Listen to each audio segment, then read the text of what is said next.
Hoje nós vamos falar nessa lição que é a 7ª, sobre a necessidade de conversar sobre o pecado. A próxima lição será a última, então nós teremos o estudo dirigido, e aí a ideia é que nós já comecemos com os 10 mandamentos. Nós já vimos muito até aqui.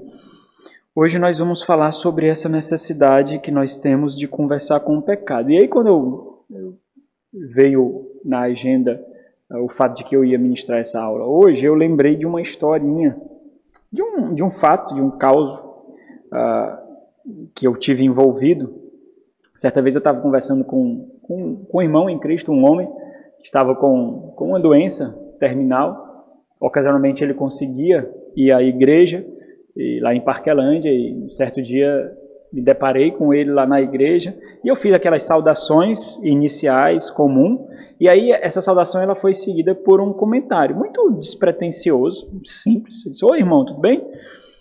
Como é que estão as coisas? Está difícil, né? Complicado?" Ele: "Rapaz, estou lutando aí com isso, conduzindo o Senhor." Aí eu fiz um comentário assim: as consequências do pecado, né, irmãos?" Ao que imediatamente ele respondeu: "Mas isso acontece com todos nós. O pecado não é só meu." E naquele instante eu entendi que ele compreendeu errado as minhas palavras. E aí surgiu várias reflexões disso, né? Rapaz, eu acho que eu usei inadequadamente, de forma inapropriada, uma verdade, as minhas palavras, mas num contexto em que ele poderia entender da forma que ele julgasse melhor, de acordo com o seu estado de espírito, de acordo com o seu entendimento. E aí, deixando essas palavras soltas, ele acabou aplicando como se eu estivesse falando que aquela situação que ele estava vivendo era consequências de pecados pessoais e particulares dele. Coisa que, obviamente, eu não quis dizer. A minha intenção era dizer que toda doença enfrentada nesse mundo é em decorrência do pecado. Só existe doença porque existe pecado. Só existe enfermidade porque existe pecado. A queda do primeiro homem trouxe a morte para o mundo. E com a morte, tudo aquilo que está envolvido. Inclusive a doença. E o meu ponto aqui em fazer essa ilustração, irmãos, é mostrar que existem situações com níveis diversos de sensibilidade. E é justamente a percepção dessa diversidade de sensibilidade que exigirá de nós um considerável discernimento para as nossas conversas. Um dos grandes recursos que nós temos para aconselhar é justamente essa capacidade de discernir as situações, as palavras, comportamentos. Muitas vezes não há necessidade de um aconselhamento formal, que é isso que acontece conosco no dia a dia. Quando nós estamos aqui conversando, de alguma forma nós estamos aconselhando, orientando, nutrindo, nós estamos edificando uns aos outros. A informalidade, ela também atua para a nossa edificação mútua.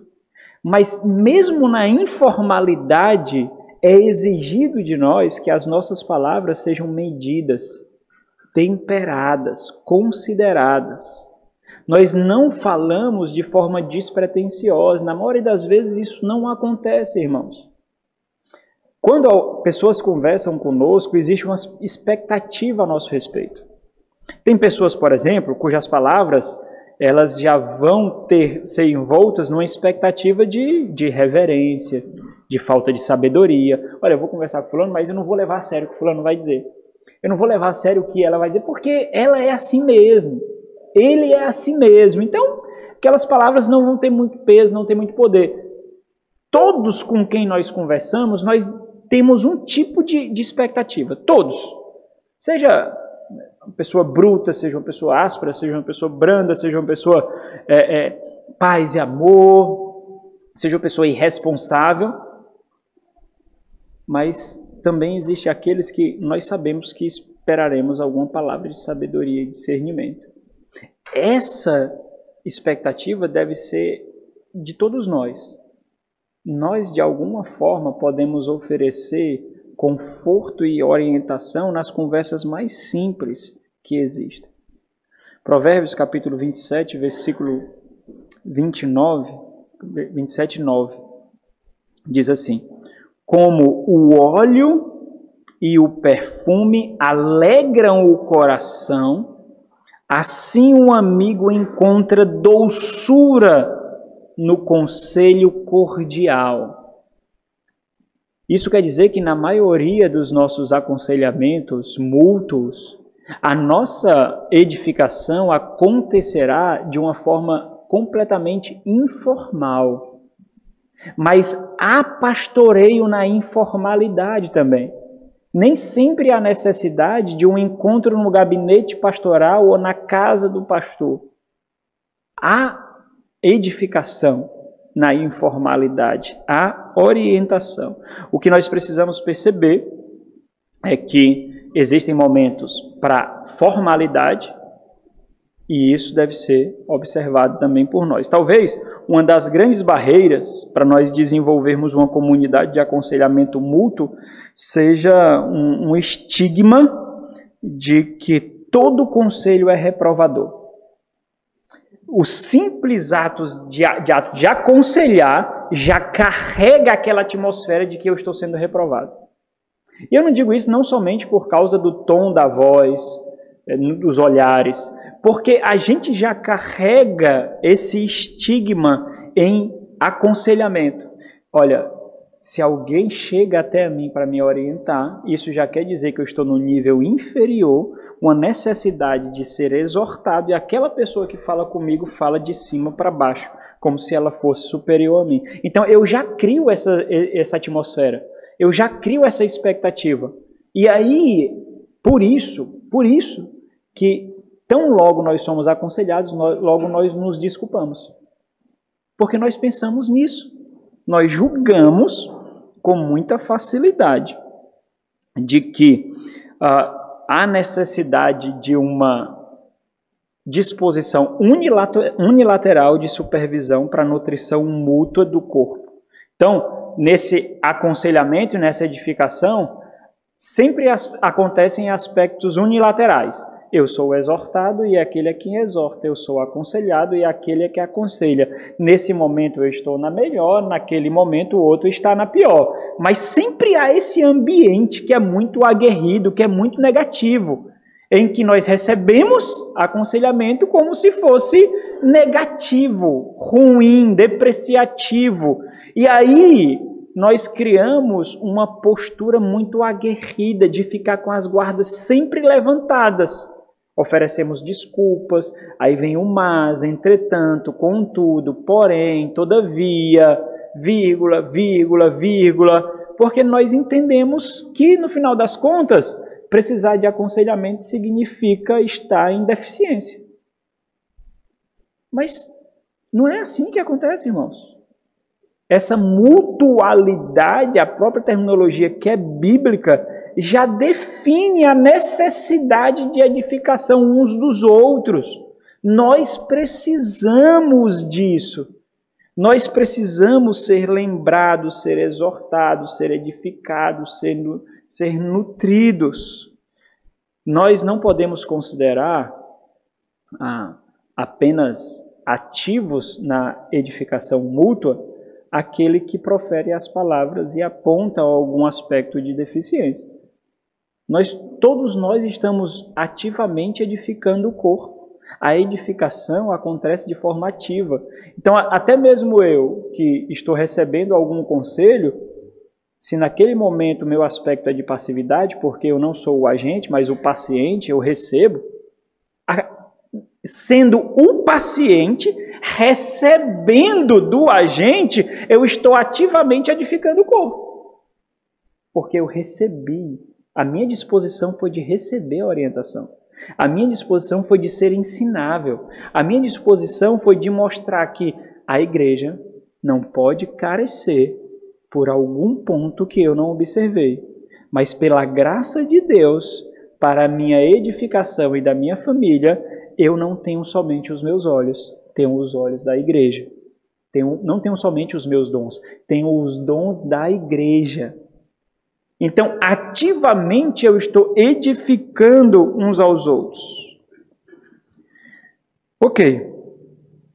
Isso é muito importante para a gente entender que todos nós somos participantes dessa edificação da igreja. E a forma como nós recebemos isso fará nós exibirmos como nós entendemos a necessidade de edificação da igreja. Isso vai fazer com que esse ambiente ele seja dissipado, ambiente de reprovação.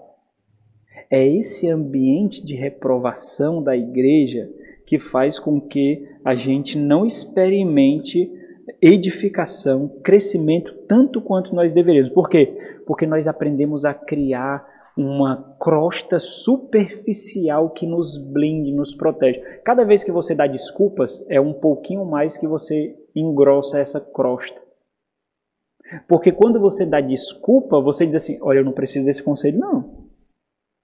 Você está dizendo aí, mas eu não preciso, não. Não é assim que acontece? Rapaz, irmão, eu percebi ó, que o seu filho está se comportando assim. Não, mas não é assim não. Ó, presta atenção, eu já fiz tudo que eu tinha que fazer, eu já dei surra, eu já coloquei de castigo. Olha o que você está dizendo. Você está dizendo assim, isso que você está falando não procede. Ou você está dizendo assim, ó, não tem mais nada que eu faça, porque eu já fiz o que eu tinha que fazer. Não é? Você está dizendo isso. Quando você tem um ambiente em que você sabe que precisa de orientação e aconselhamento, que seu filho não é perfeito, seu cônjuge não é perfeito, você não é perfeito.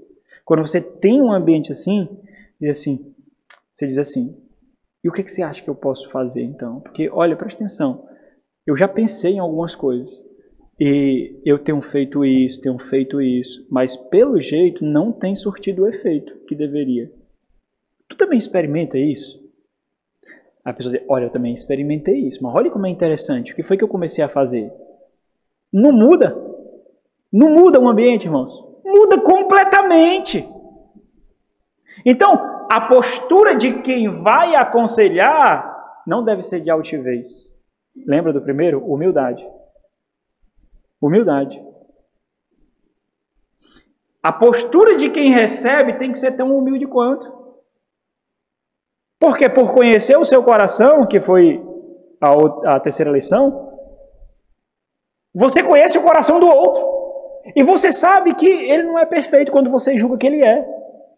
Não é assim que a gente faz. A gente olha para algumas famílias na igreja, aquela família é perfeita demais. Se o meu filho fosse igual àquela.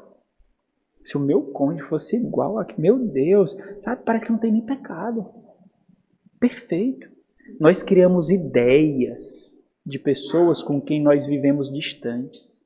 A distância faz com que a gente crie ideais. Ideais vivem aonde, irmãos? No mundo das ideias, não são reais, não. Quando nós nos aproximamos, o que é que acontece? Não é isso tudo que eu julgava ser, não. Eu pensava que era bem mais. Mas a distância faz com que exista um vácuo, e esse vácuo pode ser preenchido por qualquer coisa. E dependendo da forma como aquela pessoa, aquela família quer impregnar uma imagem, você colocará coisas boas ou coisas ruins. Mas você sempre preenche os estados vazios. É por isso que comunicação é muito importante. Não existe relacionamento sem comunicação. Porque quando não há comunicação, há um vazio. E se eu preencher esse vazio com alguma coisa, a culpa é sua, porque você deixou vazio. Não era para deixar vazio. Não, pastor, a minha intenção não foi essa. Opa, por que você não disse? Deixou vazio. Se deixou vazio, eu coloquei. Tu também é responsável nisso, porque eu preenchi. Ficou vazio, o vazio é preenchido. Não é assim que acontece? Você fez isso por causa... Não, no casamento. Não, meu amor, eu não quis fazer isso. Mas por que você não disse? Porque se você tivesse preenchido o vazio, eu não colocaria o que eu quisesse. Porque eu coloquei o que eu quis, estava vazio, E todo aquele contexto fez com que eu julgasse que era isso. Se não foi isso, era para ter dito. Aí passa um dia brigado, 2 dias brigado, 3 dias sem se falar direito, aí fica um vazio, a gente bota o que quiser. Aí isso traz mais problema. Por quê?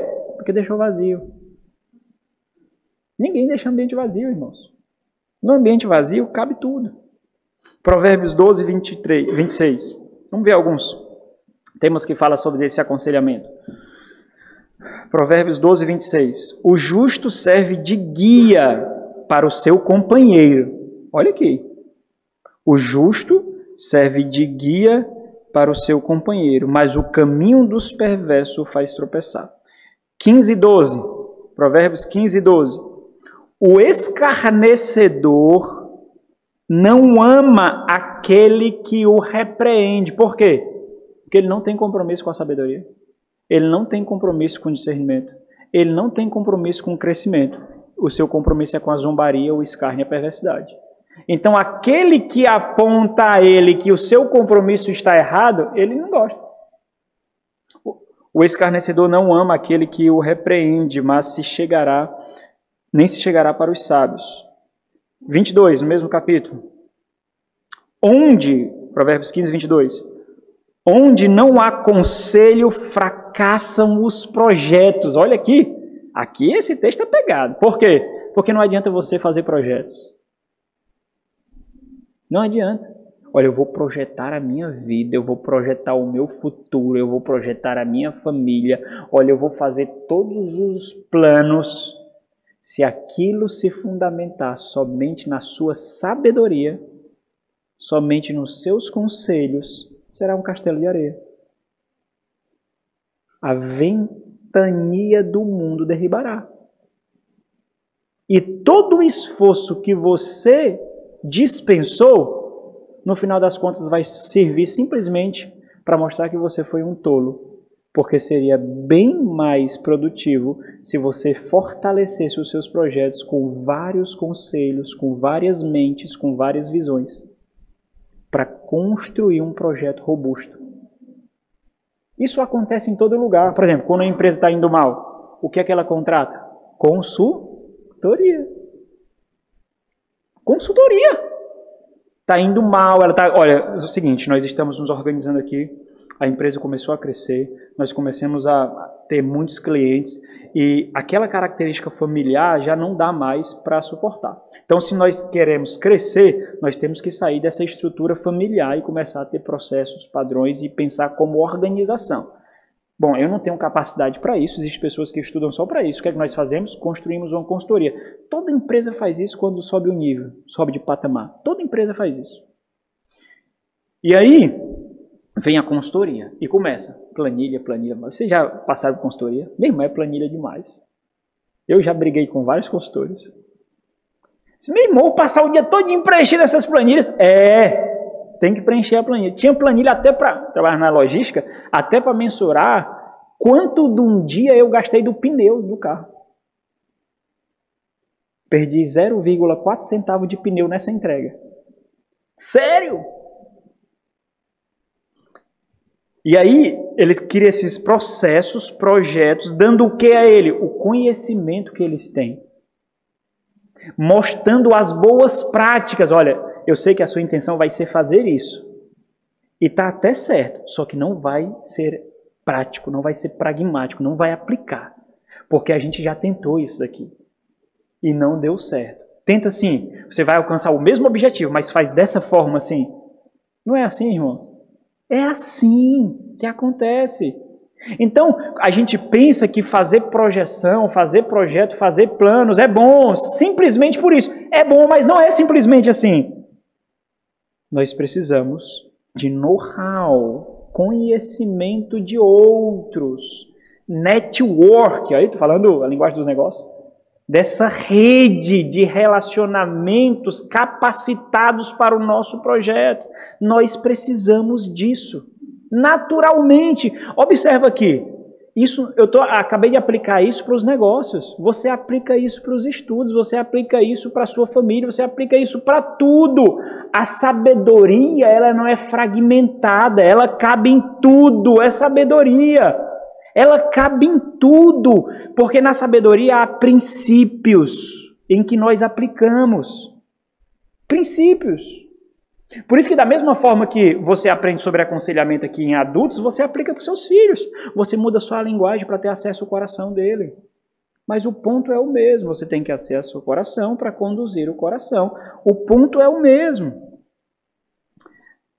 Onde não há conselho, fracassam os projetos, mas com os muitos conselheiros há bom êxito. Daqui é formada aquela máxima do livro da literatura sapiencial, que na multidão de conselheiros há sabedoria. Né? O conselho, irmãos, ao contrário do que a gente pensa, ele não pressupõe fracasso para que ele seja necessário.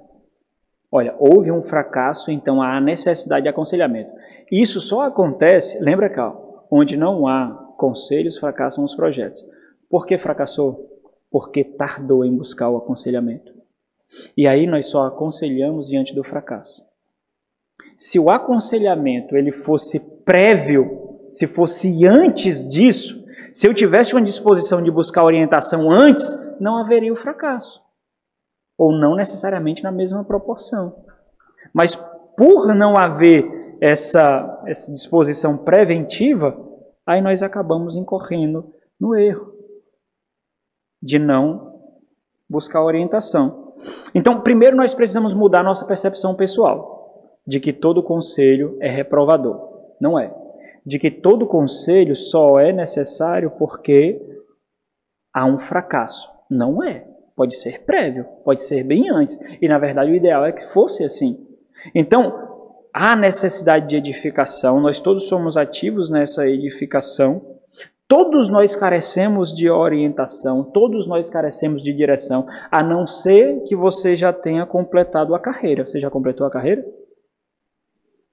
Você já combateu todo o seu bom combate?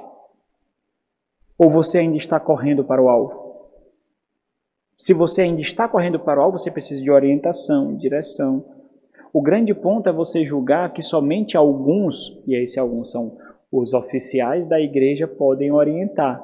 Deles eu recebo, dos demais não. Não é assim que acontece. É o corpo mútuo. Mutuamente edificam uns aos outros.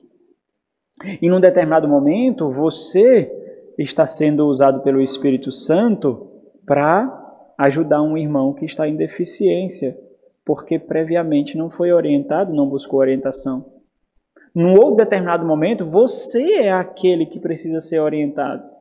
E não é por causa de uma deficiência necessariamente, é por causa da necessidade de crescimento. Por exemplo, você edifica os seus filhos de forma piedosa, você instrui, você faz cultos domésticos, você disciplina, mas mesmo assim você não está obtendo alguns frutos. Então, você não fracassou, você não foi deficiente, você está fazendo o que você precisa fazer. Só que a sua vida lhe impôs uma necessidade que grita para você que você não é suficiente. É por isso que você faz parte da igreja. A vida faz isso. O Senhor coloca em nós isso, o grito de que você não basta, você não basta, você não basta. Aí quando você, então, escuta esse grito, aí você faz o quê? Se eu não basto e eu não estou sozinho, o que é que eu faço? Eu sou o mais feliz dos homens, a mais feliz das mulheres, porque eu tenho uma multidão de conselheiros. E aí eu vou buscar com outra pessoa. Não foi por fracasso, não foi por deficiência. Foi por necessidade de desafios. E aí aquela outra pessoa, olha, aconteceu isso uma vez lá em casa. Olha, isso aqui aconteceu já. E a gente experimentou isso durante muito tempo. Mas sabe como foi que a gente passou por isso? Dessa forma. E aí você pega aquele princípio, traz um princípio, que princípio pode ser aplicado em qualquer lugar, e você aplica a realidade da sua casa, a realidade dos seus filhos, a realidade do seu ambiente. Você aplica aquilo. Você não vai reproduzir literalmente, você aplica aquilo. Como é que nós temos essa disposição? Quando nós entendemos que Paulo falou em Romanos 3:23, todos pecaram. Todos pecaram. Todos pecaram, todos carecem da glória de Deus. Todos, todos. Nós precisamos ser conduzidos nas nossas deficiências, nos nossos erros, na nossa miopia, irmãos. Miopia, nós não enxergamos tudo, todas as coisas, em todas as cores, em todos os aspectos, nós não enxergamos. Nós temos que entender, e essa disposição de humildade necessária, porque todos nós temos os efeitos do pecado em nós, e como diz Isaías 64:6, todas as nossas justiças diante de Deus é como trapos de imundícia. Então, eu não devo olhar para mim como se eu estivesse sendo reprovado, deficiente, porque eu sei que eu sou. Eu sou deficiente. Eu sei. Se dependesse de mim, a minha vida era uma completa recorrência de desaprovação. Essa disposição deve ser nutrida para uma atmosfera natural de edificação mútua. Quando isso acontece, não vai haver aquele ar de eu vou me defender porque está querendo ser melhor. Eu vou levantar minhas guardas aqui porque está querendo ser superior. Como se o filho dele fosse melhor, como se o filho dela fosse melhor. Não há quando você tem essa perspectiva de que nós carecemos de ajuda, por isso nós fazemos parte do corpo. Você acha que está no corpo para quê? Por que você acha que está na igreja? Porque você precisa ser nutrido em áreas que você não tem dom para isso. Você não tem. Mas a pessoa que está do seu lado tem o dom que vai nutrir essa área na sua vida. É por isso que você está no corpo. Não é o culto ao Senhor, a igreja não é um ansiolítico espiritual, é uma água com açúcar que vai dar a você a paz de espírito, porque essa semana eu fui à igreja, fico leve, fico em paz, tá bom. Não é isso. Porque se for isso, lembra, é muito pequena a sua visão. Ou porque você enche e seca, enche e seca. É a mesma coisa do trabalho. Você, dinheiro na conta, sai da conta, dinheiro na conta, sai da conta, dinheiro na conta, sai da conta. Olha como é pobre. Quer dizer, no começo do mês você está feliz, no final você está depressivo. No começo da semana você está feliz, no final você está depressivo. Então o contrário, né? A sua felicidade não pode depender disso, porque se depender, você está lascado, meu irmão. Está ruim. Porque está dizendo que a sua felicidade ela é volátil e depende de outros. De outros.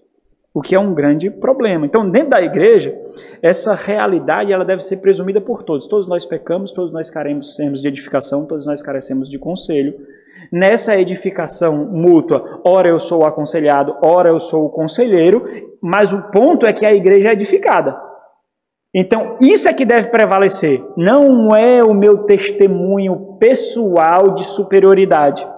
É a igreja. Você não é a noiva, é a igreja que é a noiva. Você não é a igreja que é a igreja. É o corpo. Então, o que deve prevalecer é a edificação mútua e não a minha percepção particular. Portanto, essa é uma realidade que deve ser presumida. Na hora do aconselhamento, se alguém tiver uma postura aguerrida, isso tem que ficar estabelecido. Romanos 3:23. Todos pecaram. Onde é que você está aqui? Todos? Eu sei. Não, sabe não. Porque essa sua postura não é de quem sabe. Não é de quem sabe. Essa sua postura é de quem já foi glorificado. Porque se fosse, você receberia minhas palavras tão desconfortáveis como instrumentos de graça. Porque eu sei o quanto é difícil de aconselhar. Mas nem você mesmo sabe. Então você deveria, pelo menos, me dar o benefício de ser bem recebido. Simples assim. Você derriba a pessoa, não derriba não? Você desarma a pessoa, não desarma não? Se for um crente, desarma. Se for um crente, desarma. Se não for um crente, aí, meu irmão, é evangelização, não é aconselhamento, não. É evangelização. Então vamos lá. Mas eu preciso saber como é que eu resolvo. Nascendo de novo. Você precisa nascer de novo aqui. Seu problema é que você está querendo usar armas que não é da sua alçada, que são espirituais aqui. Você precisa nascer de novo para usar essas armas. E aí você não pode não pegar nelas aqui. Né? Então, dentro da igreja, essa é uma disposição presumida. Todos somos pecadores, que carecemos de edificação. Nós ainda não chegamos lá, ainda não concluímos a carreira para nós afirmarmos que nós não carecemos de auxílio. É justamente por isso que nós desprezamos a orientação quando nós estamos em necessidade de ser edificados. Né? Richard Baxter, foi um puritano do século XVII, ele diz o seguinte, ó, quanto mais você demora, mais seu pecado ganha força e enraizamento. Se você não pode dobrar um galho, que é agora, como será capaz de dobrá-lo quando ele for uma árvore? Se você não consegue arrancar uma palha tenra, pequena, nova, é provável que você arranque um carvalho robusto. Não. Então aproveita para arrancar enquanto agora. Porque quando essa pequena rebeldia do seu filho não for observada, enquanto ela não for observada, quando ela se tornar robusta, obstinada e aguerrida na adolescência e juventude, não vai conseguir não. Não vai conseguir. Não vai.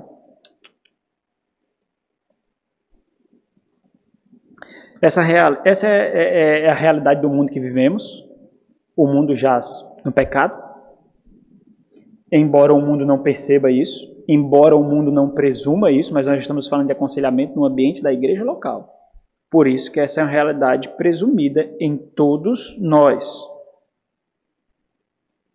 Ser redimido não remove de nós os efeitos e as influências do pecado. Não remove. Nós ainda desfrutamos, infelizmente. Por isso, aconselhar, assim como discipular, consiste em guerrear. Nós vamos guerrear contra um pecado. Ora individualmente, ora comunitariamente. Mas nós vamos aconselhar. Então, no tema em si, né? Nessa lida uns com os outros, há a necessidade de falar sobre o pecado. Agora, como nós falamos? Como nós chegamos ao ponto? Porque entenda, o ponto não é só apontar, né, irmãos? Nós não só apontamos, não só mostramos. Por quê? Porque no aconselhamento, o objetivo é que a pessoa se pareça com Cristo cada vez mais. Não é que ela entenda que é doente. Não é que ela entenda que ela carece de ajuda. Porque se fosse, era só apontar. É por isso que no aconselhamento, a menor parte é identificar o problema, a dificuldade. Essa é a menor parte. A parte mais difícil é vencê-lo. E nisso nós caminhamos juntos. Isso é a parte mais difícil. Por quê? Vai exigir vida, constância, oração, oração, oração. Não é? É dessa forma que o autor inicia o seu capítulo. Né? Ele diz assim, conversas sábias vão abordar o assunto do pecado. Embora preferíssemos evitar esse tópico, sabemos que todos lutamos contra o pecado e que todos precisam do auxílio uns dos outros, assim como ocorre em relação ao sofrimento, ofereceremos esse auxílio com muita cautela. Mas para isso, irmãos, um pressuposto ele precisa ser compreendido muito bem. Nem todo problema é resultado de pecados particulares. Isso não deve ser presumido por nós quando nós iniciarmos uma conversa. Nem todo problema, nem toda dificuldade, nem todo sofrimento é consequência, é resultado de pecados particulares. Assim como nem tudo isso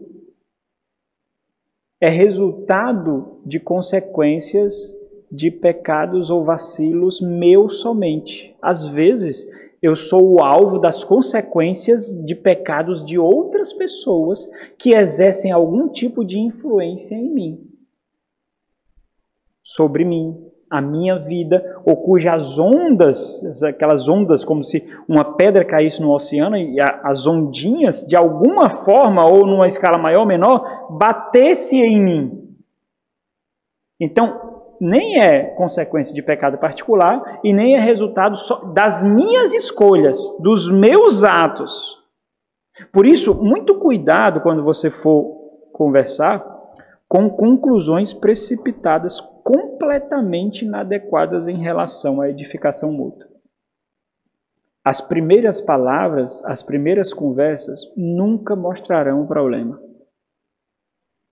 Porque a primeira conversa é para a defesa de que você é bom, de que você é perfeito, de que você não é culpado, de que você não fez o que é errado. As primeiras conversas servem para isso. Para se despir. Porque você quer mostrar que a sua vida não está tão ruim quanto parece.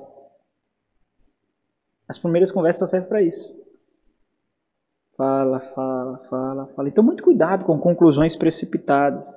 E no primeiro momento já apontar qual é o problema, já mostrar a solução. É claro, irmãos, que vai existir situações em que vocês não vão ter muita oportunidade para conversar, em que as opções vão ser pouquíssimas. E aí nisso você pode sim, de forma muito transparente, dar as suas percepções ali. Né? Mas com muita cautela. Então, o aconselhamento ele consiste em quê? Lembra lá. De levar alguém a Cristo à medida que ele omite ou então ele nega a si mesmo. Então, não tem como ir a Cristo sem negar a mim mesmo. E à medida que eu nego a mim mesmo, eu não vou cair num vazio contínuo. Cristo toma o lugar. Né? É daí que vem, por exemplo, quando você vê tudo, a depressão, que é quando você vê tudo que lhe dava sentido sendo diluído e nada toma o lugar. Aí você se sente perdido. Quando você vê as suas estruturas sendo diluídas e Cristo toma o lugar, aí não há o espaço aqui para depressão, não. Porque Cristo, ele fortalece tudo isso, né? Jó, capítulo 6, versículo 14 e 15. Jó estava diante daqueles que eram seus amigos, que eram foram até ele para diluir a sua dor e lhe dar alívio. Só que eles fizeram o oposto. Olha, eu gosto demais dessa síntese de Jó, que eles foram amigos enquanto ficaram calados. Enquanto eles ouviram. Quando eles começaram a falar, eles, ao invés de conceder alívio e drenar o sofrimento, foi o contrário. Eles colocaram mais sofrimento, maior peso. E é por isso no capítulo 6, Jó diz o seguinte, ao versículo 14: ao aflito deve o amigo mostrar compaixão. Por quê, irmãos? Porque o amigo não tem prazer no sofrimento do outro. Sabe aquele prazer doentio? Que você sente satisfação quando vê a desgraça do outro, porque você se parece melhor? Quando você tem um concorrente de empresa e vê que a empresa dele faliu, e você vê que você foi mais sábio porque a sua perdura, você não está nenhum problema preocupado com as consequências na família dele. O ponto é que você se pareceu mais sábio. Você foi mais astuto, você conseguiu enquanto ele caiu. Vocês sabem do que eu estou falando, porque é algo contra o que nós lutamos. Quando você vê um casamento pior do que o seu, quando você vê filhos piores do que o seu, você sabe. Quando você não passa numa prova e vê que o seu amigo também não passou. Não é não? Fala, Deus, diz. É assim. Eu sei que é assim. É dessa forma. Mas o amigo, ele tem um compromisso de quê? De edificação do amigo. Por isso, a compaixão é concedida. Eu concedo a você a minha compaixão como presente da nossa amizade. ela é concedida. Versículo 15 diz assim, ó, meus irmãos aleivosamente me trataram. O que é que ele espera de um irmão? É isso? Morte? Dor? Qual é a expectativa em relação ao amigo? Qual é a expectativa em relação ao irmão? Qual é a expectativa? Graça, bondade, expectativa. Então, quando eu estou conversando com você, quando eu tenho um relacionamento com você, a minha expectativa não pode ser negativa, embora todos nós pequemos. A minha expectativa, ela é positiva. Por que a traição é tão dura, irmãos? Porque a traição sempre vem de um amigo. A traição nunca vem de um inimigo. A traição, ela só é traição porque nós confiávamos. Porque nós tínhamos expectativa confiante, positiva. Caso contrário, não seria traição. Do inimigo nós esperamos o quê? Apunhalada mesmo. Se você assistir o Poderoso Chefão, muito bom. 1, 2 e 3. 1 e 2 são os melhores, né? Poderoso Chefão, interessante. Ali foi baseado em fatos reais da máfia. E primeira vez que eu assisti Poderoso Chefão, eu tive assim um ensinamento. Já assisti umas 3 ou 4 vezes, né? Mas a primeira vez que eu assisti, eu achei algo muito interessante. Eles desaprovam completamente a traição conjugal. Por quê? Olha na cabeça dele. Se aquele que divide a vida com você não deve ser digno da sua confiança, como eu vou confiar em você? Eu não estou falando de crente não, viu? Olha aí. Daquele com que eu desenvolvo esse tipo de laço, é natural ter confiança. É natural. Não é? Então, como é que você começa falando sobre isso? Eu vou seguir aqui a estrutura do autor, certo? Desenvolver um pouquinho mais, mas vou seguir a estrutura do autor. Comece pelo que é bom. Ninguém começa mostrando só os buracos. Você começa mostrando que pelo menos existe uma estrada. Olha, daqui para Fortaleza, a BR-116 está uma porcaria, mas pelo menos tem uma estrada. Imagine se tivesse só rochas, mato, árvores. Como nós iríamos? Devagarzinho nós chegamos, não chegamos? Às vezes danifica a suspensão, às vezes fura um pneu, mas nós chegamos. Você está na estrada. Se você não tivesse na estrada e nem soubesse que ela existia, você está na estrada. Então, quando nós estamos em situações adversas, nós tendemos a elevar as coisas negativas e menosprezar completamente as coisas positivas. Mas, entenda, só o fato de você fazer esse discernimento já é positivo. Quando você não identificar nem o que era negativo ou positivo. Mas você já consegue pelo menos ver que existem esses aspectos. E se você discerne que existem coisas positivas e negativas, você vai trabalhar para diminuir as negativas e aumentar as positivas. Porque você vê. Mas se você não visse... Então, nunca comece assim, só mostrando o lado negativo, só as coisas ruins. Mostra que a situação poderia ser bem pior do que você está. Só o simples fato, e esse é um ponto muito gritante, só o simples fato de você estar na comunidade da fé já torna a sua situação melhor do que do mundo inteiro. Você está na igreja. Você está na igreja. A sua situação é melhor do que a do Bill Gates, do que o Donald Trump, do que o homem mais rico do Brasil. Você está na igreja. A sua situação é melhor do que todas essas pessoas, todas. Então, só essa situação já mostra. Abre Colossenses 2 aí. Colossenses 2, 10 a 14 diz assim, também nele estáis aperfeiçoados. 2:10.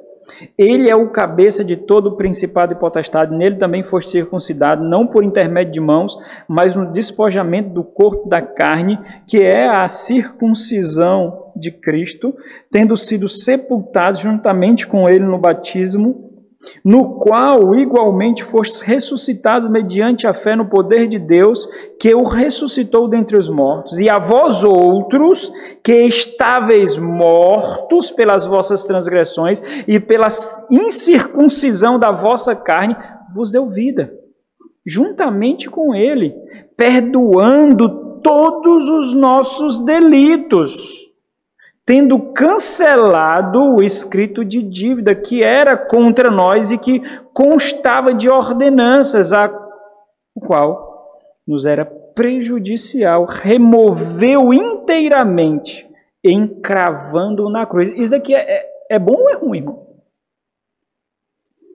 Ele estava aqui, meu irmão. Lembra o primeiro século? Perda, perseguição, perda, perseguição. O Senhor, o apóstolo Paulo está dizendo assim, olha para o Senhor. Olha aqui para o Senhor.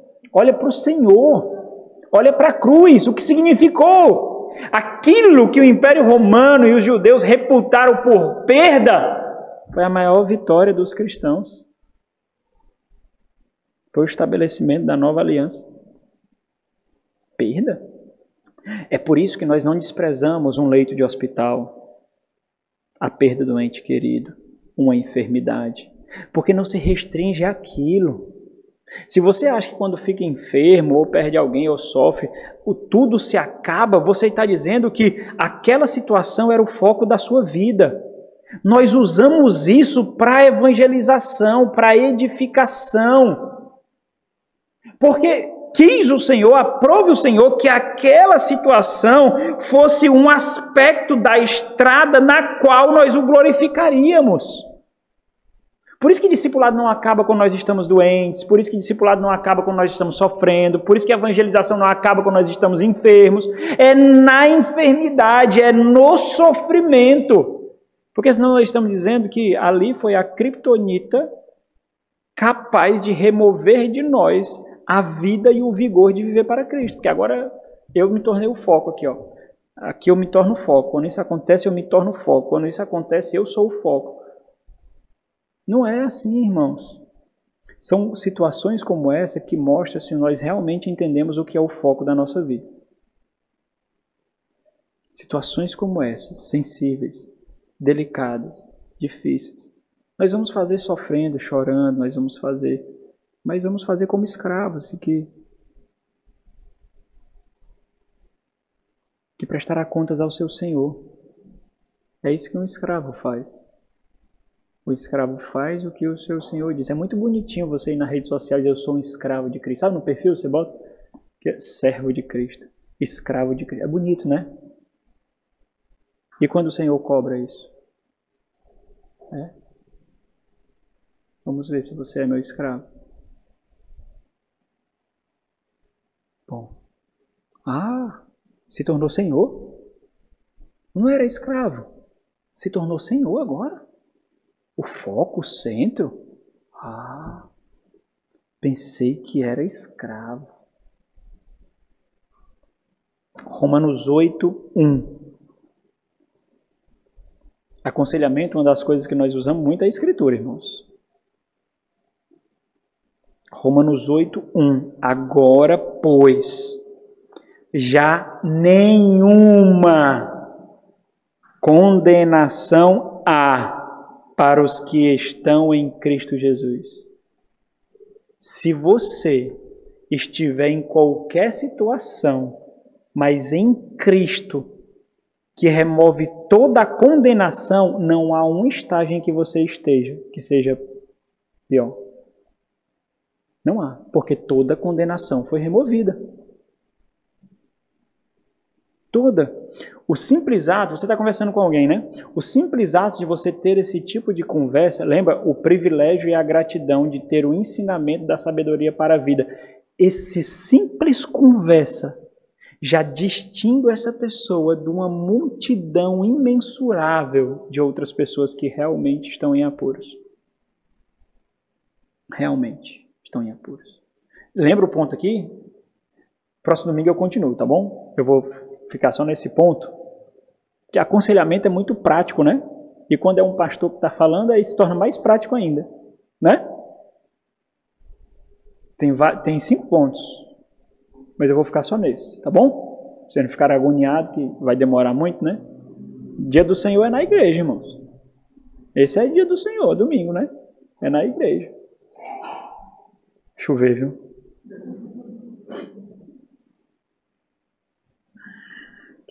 Certo? Então,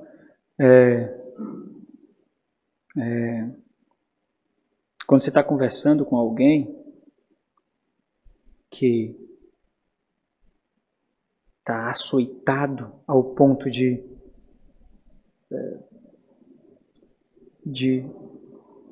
precisar de ajuda, sempre comece mostrando a luz. Mostre a luz ali. Olha, você está numa situação melhor. Eu não sei qual é a mais. Tem quantos? Qual é o percentual de cristãos no mundo, hein? 8 bilhões, hoje nós estamos? Não sei, mas sei lá. Como 90% das estatísticas são criadas na hora, eu vou criar um agora. Você está melhor, sei lá, do que 70% do mundo. Não tem 30% de cristãos não, né? Sei lá, 90%. Você está melhor do que a massa gigantesca do mundo inteiro. Olha aí, se tiver ET, você está melhor do que eles, porque não tem Cristo, né? Tem ET não, viu? Então, mostra isso. Não há nenhuma condenação sobre você. Nenhuma. Então, isso quer dizer que não há nenhum problema que não seja passível de solução. Porque até mesmo a morte foi vencida. Alguns vão exigir bem mais, e nós vamos falar sobre isso. Esse não é o momento. Como você está muito debilitado, fraco, esse é o momento de fortalecimento, porque existe uma caminhada grande aí. E se você não estiver preparado para trilhar esse caminho, você vai morrer antes. Você vai perecer antes. Então agora é hora de munir de forças. Agora é hora de comer, sabe, aquela mão de vaca com tutano, cozidão, com feijão. Qual é aquele feijão que eu gosto, hein? Mulatinha? Mulatinho. Com uma farofa e um cuscuz. Segunda-feira. Essa é a comida de segunda-feira. Pronto, agora é hora de comer isso. Porque vai virar dias difíceis e tensos. Mas você não precisa dizer isso também, mas você sabe disso. Você não precisa dizer isso, mas você sabe. Agora é para bombardear de força. Poder. Mostrar, pegar aqueles versículos bíblicos que você tem toda a armadura de Deus, Efésios 6. Gálatas 5, que a guerra é contra a carne e o espírito. Não é você que guerreia contra a carne, é o espírito. De que todo o poder de Deus é voltado para você, para agir em você e por você.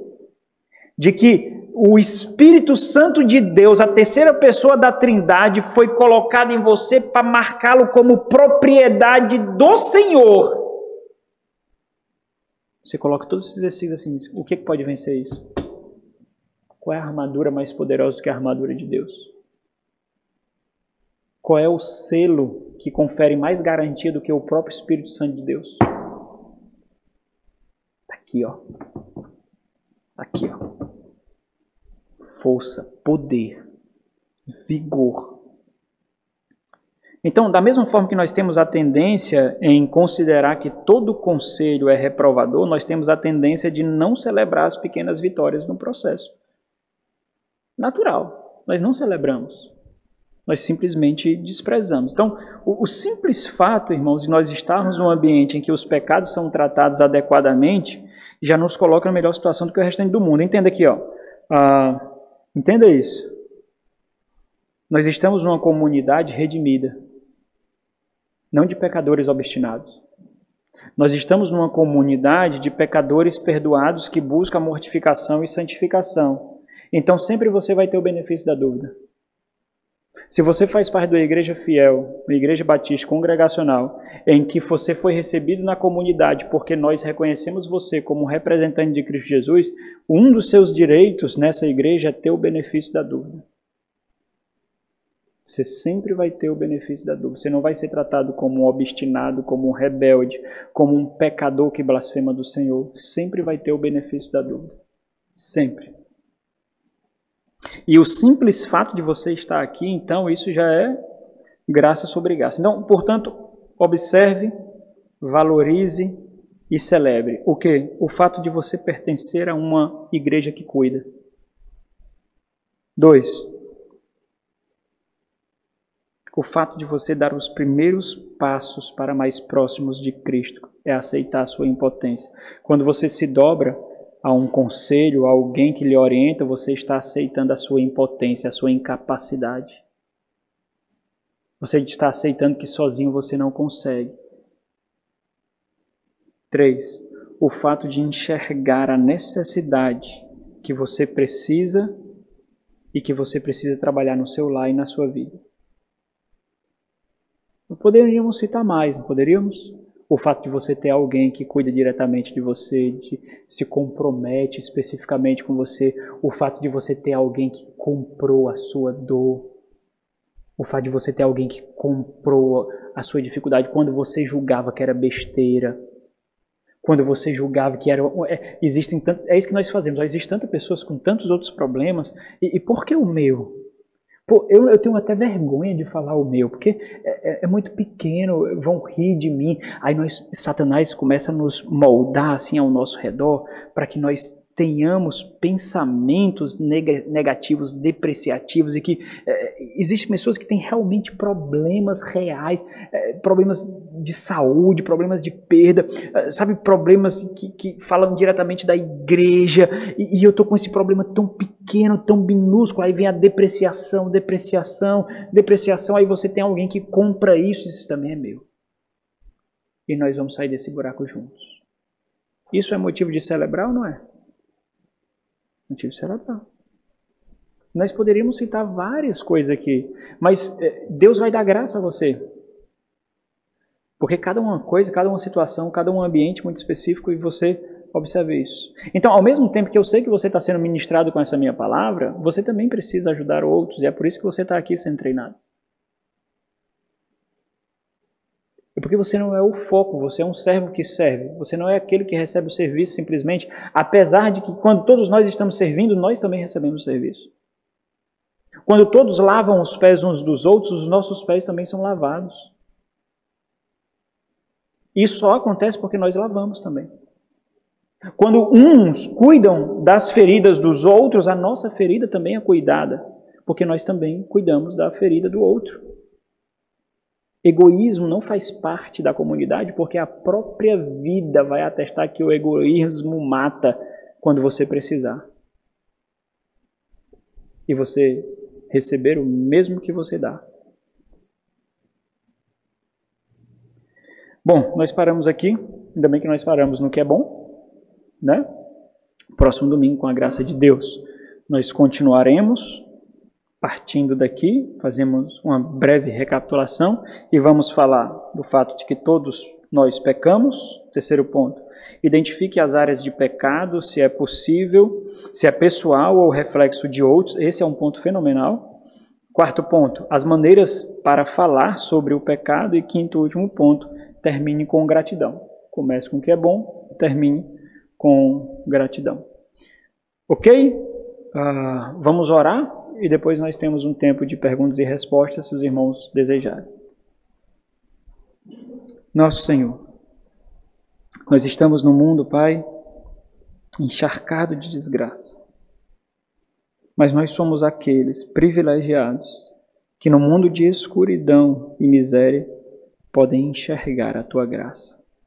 A graça conquistada em algo vergonhoso, ó Deus, no madeiro, numa cruz. Em meio à zombaria e escárnio. Os nossos olhos foram destampados, curados da cegueira, para que, graciosamente, nós pudéssemos enxergar a Tua luz. E é por isso que nós podemos ter reflexões como essas, ó Deus. No mundo de miséria, de dor, de sofrimento, de enfermidades, viver como aqueles que realmente têm vida. E por isso nós Te agradecemos. Que nós possamos ser instrumentos na vida uns dos outros, munindo e sendo munidos, enxugando feridas e tendo as próprias feridas enxugadas, edificando e sendo edificados. Nós fazemos isso por causa do que recebemos. Não foi de nós mesmos, mas veio do Senhor. E por isso te louvamos. Ajuda-nos para que esse tempo, Deus, seja muito enriquecedor para a nossa igreja. Que nós possamos ser uma comunidade que acolhe, que cuida, que ampara. Em nome de Jesus. Amém.